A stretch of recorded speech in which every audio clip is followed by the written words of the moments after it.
नमस्कार दोस्तों, राधे राधे, सुप्रभात। कैसे हैं आप सभी लोग? उम्मीद है कि आप सभी लोग अच्छे हैं, एकदम स्वस्थ और मस्त हैं। मैं भी अच्छी हूँ और स्वास्थ्य तो अप डाउन होता रहता है, पर हाँ फिर भी ठीक हूँ।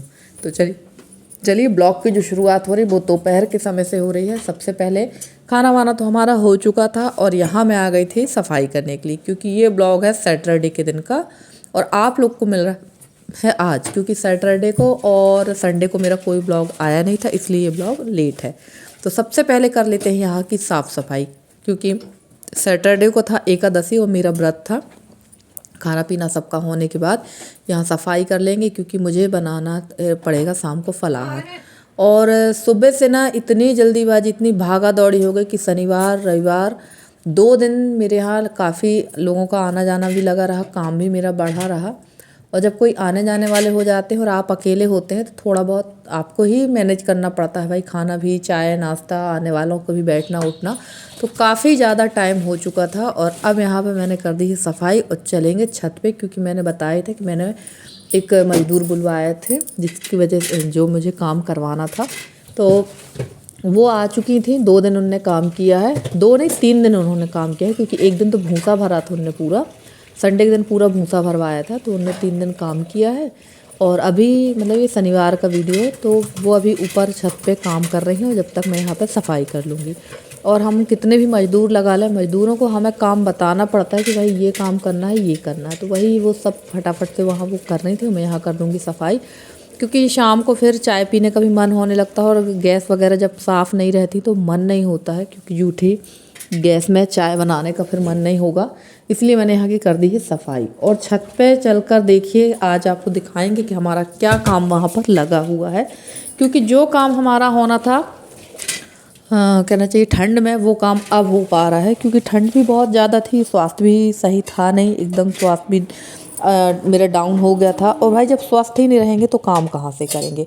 और फ्रेंड्स, आप लोगों से मैं एक रिक्वेस्ट करना चाहती हूँ। वैसे मैं काफ़ी दिनों से सोच रही हूँ कि मैं फ़ेस टू फेस आप लोग के सामने आऊँ और बात करूँ।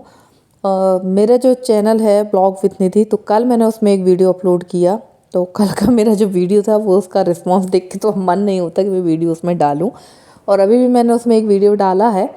और ये वाला जो चैनल है ये हमारा, अगर आप लोग सपोर्ट करेंगे तो काफ़ी आगे जा सकता है, क्योंकि अब हम अपनी मंजिल से थोड़ी ही दूर हैं। एक बहन ने मुझसे पूछा था कि आपका न्यू चैनल मोनेटाइज हो गया या नहीं हुआ। तो अभी मेरा नया चैनल मोनेटाइज नहीं हुआ है, क्योंकि अभी मेरे सब्सक्राइबर भी पूरे नहीं हुए हैं और ना ही मेरे अभी वॉचिंग टाइम कंप्लीट हुआ। तो आप लोगों से एक ही रिक्वेस्ट है कि प्लीज़ आप लोग ब्लॉग पूरा देखा करिए। और आप लोगों को अगर 2 ब्लॉग देखने में परेशानी हो रही तो आप बता दीजिए, तो मैं किसी एक चैनल की टाइमिंग चेंज कर दूंगी। तो आप लोग बताइएगा कि क्या टाइमिंग किसकी चेंज करना, उस वाले चैनल की या इस वाले चैनल की। तो देखिए, नीचे की साफ़ सफाई मैंने कर दी है रसोई की, आ गई थी ऊपर। और यहाँ पर जो ये ईंट है ना, ये दीदी से ही मैंने कुछ ईंट रखवा ली थी और कुछ सुबह मैंने रख ली थी ईंट, क्योंकि ईंट धोने में बड़ा मेहनत लगती है। एक बार में 7 या 8 ईंट ही आप रख के ला सकते हैं, क्योंकि सीढ़ियाँ चढ़ के लाना है। तो कुछ वो दीदी ने रख दी थी। और जैसे कि बताया कि सुबह मैंने कम से कम 7 से 8 ट्रिप मैंने लगा लिया था। एक बार में 7 ईंट आती है, तो यानी 60-70 ईंट मैंने रख ली थी। और अभी ये ईंट दीवार का काम चल ही रहा है। तो ये पक्की दीवार नहीं बनाई है मैंने, ये टेम्परेरी व्यवस्था मैंने कर रखी है यहाँ पर। और सिर्फ इतनी ही बन पाई थी ये, और धीरे धीरे करके इसको पूरी कर लेंगे। और 3 दिन लग गया, आज 3 दिन लगा मुझे इसे बनाने में। तो आज का मैंने कोई वीडियो नहीं बनाया, क्योंकि आज जब मैं सुबह उठकर मैं ये काम कर रही थी तो मेरे हस्बैंड ने पूरी, जब मैं ईंट रख रही थी, पता नहीं उनको क्या हुआ, वो छत पे जाके देखा तो मैं ईंट रख रही थी, तो उन्होंने फिर पूरी दीवार बना दी है और बहुत अच्छी तरह से उसमें ना साड़ी वाड़ी लगा दी है। तो वो मैं आप लोग को दिखाऊंगी अगले ब्लॉग में, वो भी आप लोग के साथ ज़रूर शेयर करूँगी। तो यहाँ पर मैं ये ईंट इसलिए लगा रही हूँ कि यहाँ रखा हुआ है चूल्हा। तो हमारी राजेश्वरी दीदी ने मुझसे बहुत पहले कहा था कि निधि चारों तरफ या तो साड़ी लगा लो या फिर ईंट रख लो।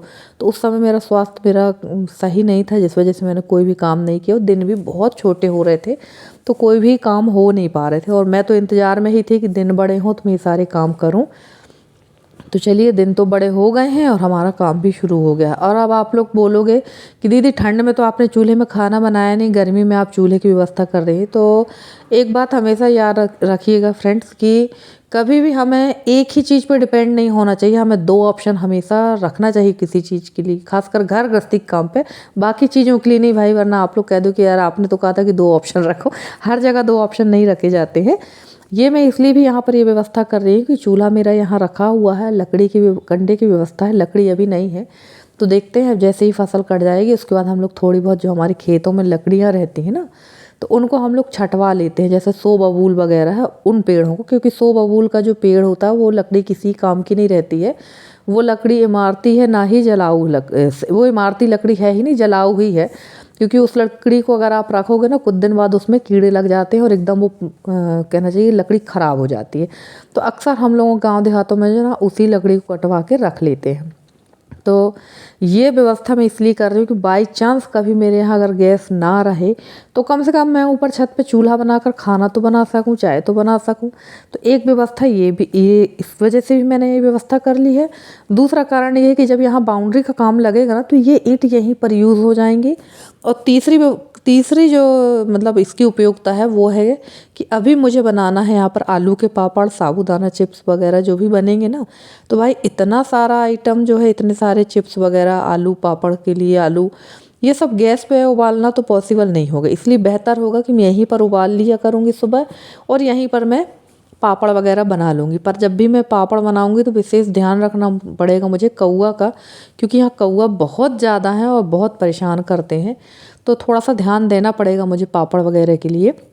तो वैसे मुझे इस बार ज़्यादा पापड़ नहीं बनाना, 5 किलो करीब के ही पापड़ बनाना है, क्योंकि पुराने जो चीज़ पुरानी हो जाती है फिर उसका टेस्ट अच्छा नहीं आता है। पर तो ये व्यवस्था मैंने यहाँ कर ली है। और देखिए ये है चारों तरफ का व्यू, और ये दीदी लगी हुई हैं अपने काम पे, और इनको आपने अक्सर मेरे वीडियो में देखा होगा, क्योंकि मुझे जब भी काम कराना होता है ना तो मैं इन्हीं को बुलाती हूँ। और मैंने काफ़ी बार बताया कि मुझे हर किसी के हाथ का काम पसंद नहीं आता है, तो मैं इनको बुला लेती हूँ। ये बड़ा फास्ट तरीके से काम करती है, क्योंकि कई बार ना लेबर जो है वो पैसे तो पूरे लेती पर काम भी उनका सही नहीं होता। और ये देखिए ये कार्तिक है, ये बगल में पीछे यादव चाचा रहते हैं, उनके बड़े बेटे का बेटा हो। ये देखिए ये भैंसे पे चढ़ रहा था, तो यशी ने इसकी थोड़ी सी क्लिप बना ली हो। ये बढ़िया बड़े इत्मीनान से भैंसे पे बैठा हुआ है।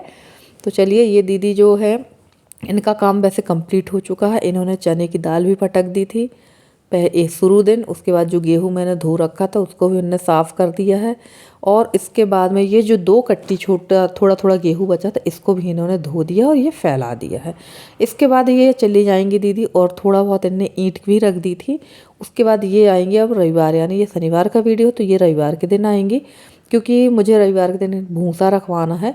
और मैंने वहाँ का भी वीडियो बनाया था, पर ना मेरे जो पुराना मोबाइल है उसमें स्पेस ना होने की वजह से वो वीडियो पता नहीं कैसे वो क्लिप हट गई या बनी ही नहीं, क्या पता, मुझे कुछ समझ में ही नहीं आया। तो चलिए दाल हमारी ये सूख गई है, इसको अब भर के रख देंगे। और इसमें मैंने जो कुछ नई दाल है और कुछ पुरानी दाल है तो इसको भर के रख दूंगी मैं। और अभी ये एक ही बार सूखा है, और अभी जब मई और जून की बहुत ज़्यादा भयंकर वाली जब गर्मी पड़ेगी ना तो इन सब पूरी जितनी प्रकार की मेरे पास दाल है, उड़द की, चना की, मसूर की, जो भी दाल है सब दालों को मैं एक एक बार फिर से धूप दिखाऊंगी। बड़ी पजोड़ी पापड़ जितनी चीज़ें हैं सबको मैं एक एक बार धूप दिखा के रखूँगी। और मैं बस नहीं करती हूँ ये काम हर महिलाएँ करती हैं, खासकर जो घर गृहस्थी में एकदम लिप्त रहती है ना वो महिलाएं, क्योंकि ना उस समय की धूप बहुत तेज़ होती है। और ये जो चीज़ें हम रखते हैं ना ये 4 महीने यानी पूरी बारिश के लिए रखते हैं, और सबसे ज़्यादा व्यवस्थित हमें बारिश के लिए ही सारी चीज़ें रखना पड़ती है। अगर इसमें इन चीज़ों में थोड़ी भी अगर सीलन रह गई ना तो समझ लीजिए आपका अनाज 101% ख़राब हो जाएगा। तो मैं कोशिश तो यही करती हूँ कि कोई भी चीज़ मेरी ख़राब ना हो। और जो गेहूँ अभी मेरा धुला हुआ है उस गेहूँ को भी अभी मैंने अंदर ड्रम में नहीं रखा है, वो भी अभी बोरियों में बांध कर सुखा कर बांध कर यहीं छत पर ही रखा हुआ है। वो छत में ही रख दिया है, अभी छत में नहीं सीढ़ियों में रख दिया है बांध कर, क्योंकि अभी मुझे ठीक 1 से 1.5 महीने बाद मैं उस गेहूँ को, जैसे ही अप्रैल में धूप तेज़ पड़ेगी ना तो फिर से मैं उसको धूप दिखाऊंगी। वैसे तो धूप अभी महीने भर बाद ही काफ़ी तेज़ पड़ने लगेगी, तो उसको धूप दिखा दूंगी और रख दूंगी। और फ्रेंड्स दिन भर मेरा जो काम था, दिन भर से काम मेरा लगा हुआ था, और थकान ना इतनी भयंकर हो गई थी मुझे, इतनी भयंकर कि मैंने यहाँ पर ये दाल रखी थी और उसके बाद मैं जाकर बिल्कुल बिस्तर में लेट गई थी। और पता नहीं क्यों थकान की वजह से ना मेरी बिल्कुल भी हिम्मत नहीं हो रही थी कि मैं कोई फलाहार बनाऊं, क्योंकि मैंने ना वीडियो आप लोग को 20 से दिखाया है। पूरा वीडियो अगर मैं दिखाती तो 20 से 25 मिनट का वीडियो हो जाता, और 10 मिनट का वीडियो तो ठीक तरह से लोग देखते नहीं हैं, तो 20-25 मिनट का वीडियो क्या दिखाती। उस सुबह से बताया कि आने जाने वाले इतने आए कि मेरी ही हालत ख़राब होने लगी थी। और यहाँ पर मैंने डिब्बे में भर दी है दाल, जो बची हुई दाल थी वो मैंने इस डिब्बे में फिर से भर दी है। और अच्छी तरह से डिब्बे को पैक कर लेंगे, क्योंकि छत में मैंने पूरी तरह से पैक नहीं किया था, क्योंकि लाते नहीं बनता है, काफ़ी वजन हो जाता, तो मैंने आधा ही पैक किया था। और ये देखिए जब मैं यहाँ आई थी ना, मैं लेटी हुई थी कमरे पे और मेरी लगने लगी थी नींद और हिम्मत नहीं थी कि मैं खाऊं। साबूदाना तो मैंने भिगो दिया था। जब मुझे खटपट की आवाज़ रसोई में आई तो मुझे लगा कुछ हो रहा है, तो यशी यहाँ पर मेरे लिए बनाने लगी थी साबूदाना की खिचड़ी। और सच बात है, एक माँ की तकलीफ़ को ना एक बेटी ही बहुत अच्छे से बखूबी समझ सकती है। तो बस यही हुआ और मैंने कहा यशी रुक जाओ, मैं थोड़ा सा वीडियो बना लेती हूँ। और मैं कैमरा ऑन करके ही आई थी, और यशी ने जैसे देखा कि वीडियो बन रहा है तो वो जो है चश्मा हटा रही है, कहती मम्मी मैं जब भी ऐसी दिखती हूँ तब आप मेरा वीडियो बनाने लगती है। और इसने मुझे बना कर दे दी थी साबूदाना की खिचड़ी। और लगभग रात को बज गए थे 8, तो काफ़ी ज़्यादा टाइम हो गया था। और फ्रेंड्स, आप लोगों को मेरे वीडियो कैसे लगते हैं ज़रूर बताइएगा। अगर वीडियो पसंद आए तो वीडियो को लाइक करिएगा, चैनल पर नए हैं तो चैनल को सब्सक्राइब कर लीजिएगा। और यहाँ पर यसी ने साबूदाना की खिचड़ी बना ली थी, और बनाना तो कुछ और था, पर मन तो मेरा बिल्कुल भी खाने का मन नहीं था, क्योंकि थकान की वजह से ना मुझे खाना अच्छा लगता है ना पीना अच्छा लगता। बस लग रहा था कि मैं लेट जाऊं। पर जब बेटी ने बना ही दिया है, थोड़ा बहुत खा लेंगे, अपने कृष्ण कन्हैया को लगा देंगे भोग, और उसके बाद बैठेंगे खाने के लिए। और यहाँ पर शायद किसी का फ़ोन आ गया था, तो मैं कर रही थी बात, और बन गई साबूदाना की खिचड़ी। तो आ जाइए आप लोग भी खाइए हमारे साथ साबूदाना की खिचड़ी। और किसको किसको साबूदाना खिचड़ी पसंद है ज़रूर बताइएगा कमेंट करके। तो थाली चली गई है भोग लगने के लिए, यहाँ पर मैं लगा लूँगी अपनी थाली। तो चलिए फ्रेंड्स, आज के ब्लॉग में इतना ही।